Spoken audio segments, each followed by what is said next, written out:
আজানের বাণী কর্কশ, জুলুম, গুন্ডাগিরি, বললেন সোনু নিগম। সোনু নিগমের জন্ম 30 জুলাই 1973। তিনি একজন ভারতীয় জনপ্রিয় সঙ্গীত শিল্পী, যিনি সাধারণত হিন্দি এবং বাংলা ভাষায় এবং আরও বিভিন্ন ভাষায় গান গেয়ে থাকেন। তিনি লেখেন, সৃষ্টিকর্তা প্রত্যেকের মঙ্গল করুন। আমি মুসলিম নই, কিন্তু প্রতি সকালে আজানের শব্দে আমার ঘুম ভেঙে যায়। ভারতে ধর্মের নামে মুসলমানদের এ জুলুমের শেষ হবে কবে? সোমবার ভোরে নিজের টুইটারে এসব কথা লিখেছেন ভারতীয় গায়ক সোনু নিগম। এখানেই থামেননি সোনু নিগম। পরের টুইটে তিনি লিখেছেন, হজরত মুহাম্মদ সাল্লাল্লাহু আলাইহি ওয়াসাল্লাম যখন ইসলাম ধর্মের প্রবর্তন করেন তখন বিদ্যুৎ ছিল না।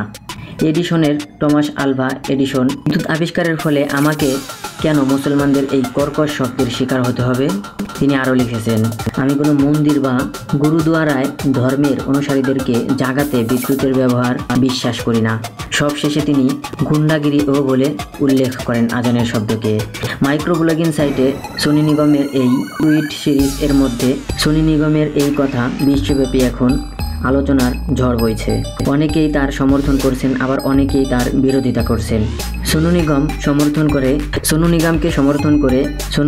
সমর্থন করে কুমার প্রিয়দর্শী তার টুইট বার্তায় বলেছেন, ধর্ম একটি ব্যক্তিগত ব্যাপার।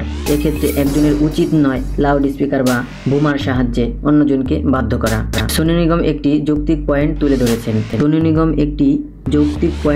ধরেছেন। উল্লেখ করে শৈলেশ ঝা লিখেছেন, মসজিদ, মন্দির, গুরুদুয়ারা ও অন্যান্য জায়গায় লাউড স্পিকার ব্যবহার করা উচিত নয়। নিকিতা গুপ্ত নামের এক ভারতীয় লিখেছেন, সোনু নিগম কি মাতা রানী ভজনকে চেনেন? তিনি প্রতি হিন্দু মহল্লায় গান গেয়ে সরল বিশ্বাসী ও স্কুলগামী বাচ্চাদেরকে মানসিক আঘাত করেন।